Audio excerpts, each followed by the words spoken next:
Hi,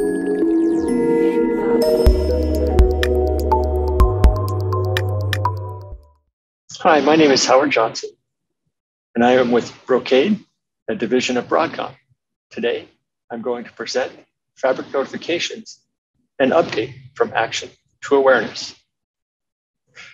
During today's presentation, first of all, I'd like to thank you for participating in the SNIA Storage Developer Conference at EMEA here in 2022. I was able to present during last year's conference, 2021, and at that point in time, we just began talking about the impact of fabric notifications. So today, what we're going to do is we're going to walk through the problem and the solution just as a review and talk a little bit about where we are in the deployment throughout the ecosystem. We'll also go through a short demonstration describing the characteristics and advantages of fabric notifications in action. At the end of the presentation, we'll do a short wrap-up, and I'll direct you to some references that are available to you as you explore these fascinating capabilities of fabric notifications. First of all, let's take a look at the problem and the solution as we've come to know fabric notifications. The biggest problem that we find in any dual fabric deployment is that the upper layer multipath solutions have difficulty determining when errors are at the physical layer or at the logical layer. What we often find is that these solutions struggle to determine when a path has failed because of a physical problem or a logical issue. So their mechanisms are designed to figure out if the IO can be retried on those same paths or if it needs to go to an alternative path. What we're finding is that as fiber channel solutions have matured and diversified, a lot of the issues that are associated with problems in their environments have been resolved, except for those that are very difficult to both isolate and reproduce. Persistent intermittent problems such as link integrity issues fall into that category. Oftentimes what we see is that the performance characteristics of the multipath solution suffer significantly, almost near zero, when these persistent intermittent issues are introduced into the environment and aren't dealt with properly. The solution that has been developed by the fiber channel community has been to provide notifications in the form of what has been referred to as fabric notifications. These mechanisms provide information to the multipath solutions in order to make a much more informed decision. The notifications are sent to registered devices that are aware of that become aware of the problems, and then they act to mitigate those issues. The signaling mechanism is a hardware function that provides a link-by-link evaluation of the resources available at the transmitter. When those resources have become impacted or full, the signals begin transmitting to the receiver to indicate that there are frames waiting for those devices. The devices can immediately take a mitigating action to receive those frames and alleviate the back pressure that is common in read oversubscription scenarios causing congestion in the environments. Multipath solutions can also shift the load to an alternative path that is less busy. Just to review those items, we have two types of notifications. We have a software-based FPIN, Fabric Performance Impact Notification, which is an ELS sent by either the fabric or the end devices to indicate that there is an issue that has been detected in the fabric. There is also a hardware-based congestion signal primitive that can be generated by the transmitter to indicate to the receiver that there are frames pending and that the resources in the transmitter are being consumed to a level that is impacting the rest of the environment. These notifications and signals provide the end devices with an immediate mechanism to be able to begin mitigation actions. The link integrity notifications can be transmitted up to the MPIO driver to manage path selection. Congestion and peer congestion notifications can be handled by the HBAs immediately by indicating that there are oversubscription characteristics and to adjust their read demand on the fabric to alleviate the read oversubscription, or to pass up the notification that there is peer congestion downstream to the MPIO driver, who can shift to an alternative path that is less congested. Lastly, there's a delivery notification for handling SCSI commands that may have gotten discarded, and we can short circuit the timeout that is induced by the upper layers waiting for a response to the command. The immediate notification goes back, indicating that to the upper layer that the command needs to be retried on an alternative path. Congestion signals are at the hardware level, and they provide a mechanism that essentially allows an HBA to operate right at the most optimal level in receiving IO that has been requested. For read IO, for example, is requested at a certain rate, but when they start to see the congestion signals, they can back off on that rate, effectively staying underneath the red line for the selected environment. What we've done so far is standardize many of these mechanisms in the fiber channel community. The fabric notifications standardization began in 2018 and is currently codified in the framing and signaling draft standard, the link services draft standard, and the switched fabric draft standard. All of these standards are heading toward letter ballot operation in 2022 and will be complete by the end of the year.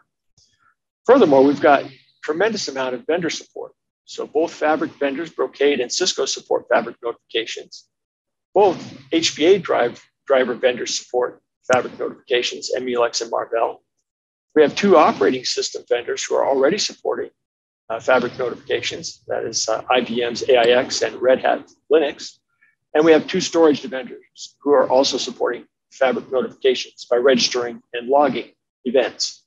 All of these capabilities have come to fruition and are available today and available for deployment in your environment. I also want to add that Dell EMC's multipath solution, PowerPath 7.4, debuted in January of this year.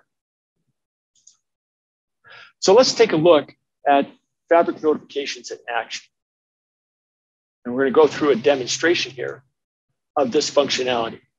What we're going to do is you're going to see a classic AV fabric setup, and we're going to inject CRC errors on the fabric A path. What you'll notice is that the link integrity FPIN notification will get sent to the multipath solution, and the multipath solution will take advantage of that notification and automatically shift the IO to the healthy paths. In this example, we are using PowerPath 7.4 as our multipath solution.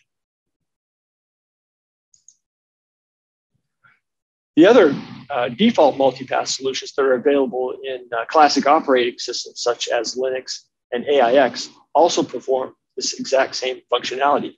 What you can see on the left is an example of Linux RHEL 8.3, where we show in red the impact of fabric link integrity notifications that are impacting the environment.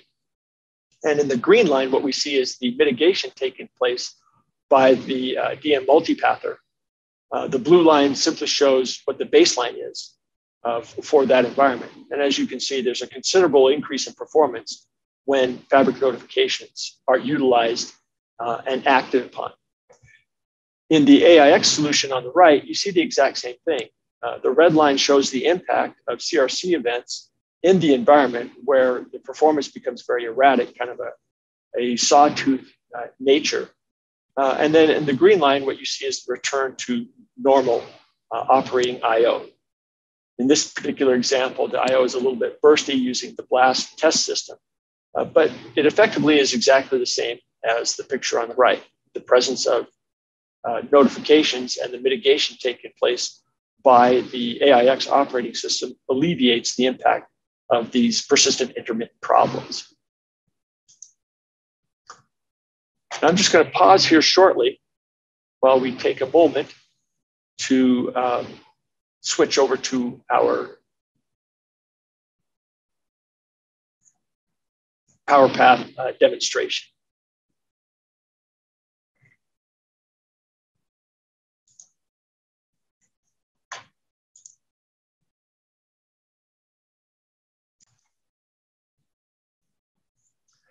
Now we have our demonstration ready. I've just moved it forward a little bit to get past the setup portion of the demonstration. And what we see here in the Brocade Sand Nav management tool is a picture of the topology. Again, it's the classic A-B fabrics that we have in mind, and we're going to impact the fabric A. So let's just start up the demo. And what you're going to see here is that we're going to verify that we've got active I/O running on both of the paths as we go through the monitors for each of the switches. And then we're going to begin looking at that I/O as it progresses. Next, we're going to verify we've got I/O going on both paths, and now we're going to inject an error on path A. What we see is that the error causes the I/O to drop to 0. This is because it's a read modified write scenario, and we're waiting for that read to complete before we move on to the modified write phase. So no I/O is going to happen on either path during this period until the timeout occurs. So next, we see that there's that classic sawtooth behavior. And we're going to go over and note that both paths eventually drop to 0 while we're waiting for the timeout to occur. We're also going to demonstrate here that we've got the maps tool indicating that errors have been occurring on that path, but they're not being addressed by the MPIO solution. And what you see is an overall decline in performance. Let me pause this real quickly, and we're going to jump ahead because the next piece is just setting up the fabric to enable fabric notifications. So as we jump ahead, what we're going to see is that we're going to verify our I/O is working. We're going to verify first that we have FPIN enabled on both of the fabrics, and we see that both the A and B paths have registered to receive fabric notifications. Now we're going to start the I/O, and what we'll see here is the same pattern that I/O starts. It's being balanced across both of the paths. Everything looks good, and now we're going to inject errors on path A. We're going to see that classic decline in performance that is notable in the introduction of an persistent intermittent error. But what's different is that when we recover, an FPIN notification is going to be sent to the registered HBAs, and they're going to forward that to the MPIO solution. Now what we see is that the error path is not transmitting I/O, but the remaining good path continues to transmit I/O. We see here that the notification has been sent on the error path, and we can see that the overall performance of the system has completely recovered. This was all done automatically by the MPIO solution. Here we're comparing the differences of a solution with fabric notifications and without. We also see a consistent improvement in the overall latency. I'm going to pause this portion of the recording momentarily while we return to our presentation.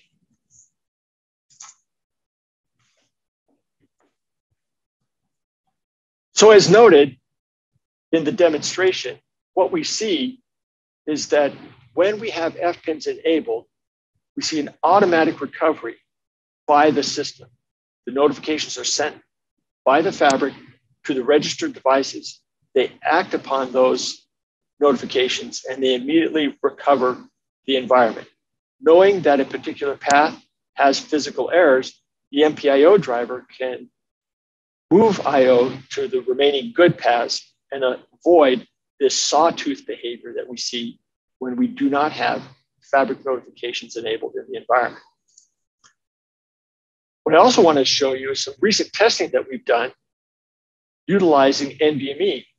The point here is that NVMe is not immune to the impacts of link integrity issues. In fact, no transport is immune to the impacts of link integrity problems because the upper layers, the multipath layers, still have the same issue regardless of the transport. That is, they need to make a determination that a particular path is suffering from either physical or logical errors. And since they have only one way to make that determination, they continue to try to send IO down the persistent intermittent path. And this is what causes the sawtooth behavior.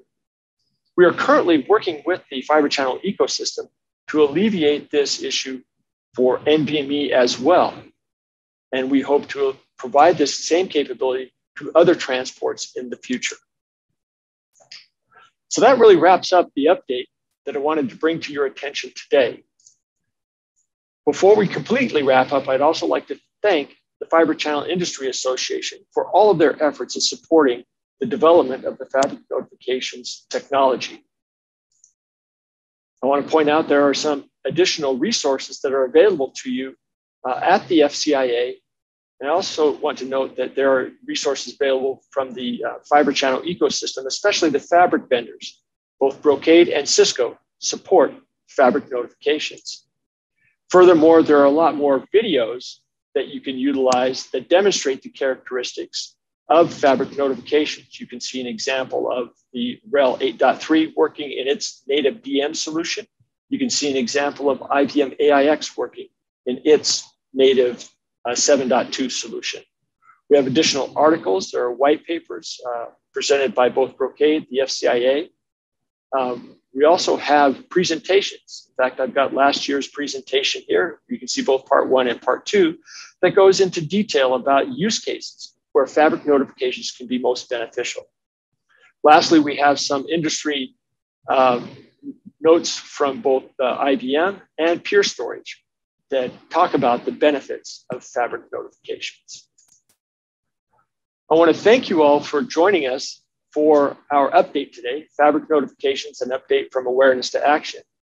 I truly hope that you'll demand true multipath capabilities out of your environment. You must employ automation and device intelligence in order to have that true multipathing. And one of those solutions, probably the only solution in the industry today, is to deploy fabric notifications in your fiber channel SANs. For more information, feel free to email me at howard.johnson@brocade.com. And please take a moment to rate our session. Your feedback helps the SNIA define what is going to be in our future sessions. I want to thank you again for your time today. I really appreciate the opportunity to share this fantastic new technology of fabric notifications. There are more references in the deck that I'll be providing, and you'll be able to see the entire set of slides from last year's presentation in the references as well. At the trail end of the references, there are also some questions and answers that were brought out during our last presentation, and I hope that you will utilize those resources to answer some of the questions that you may have. Again, my name is Howard Johnson. I am from Brocade, one of the technology architects, and Brocade is a subsidiary of Broadcom. Thank you for your time today.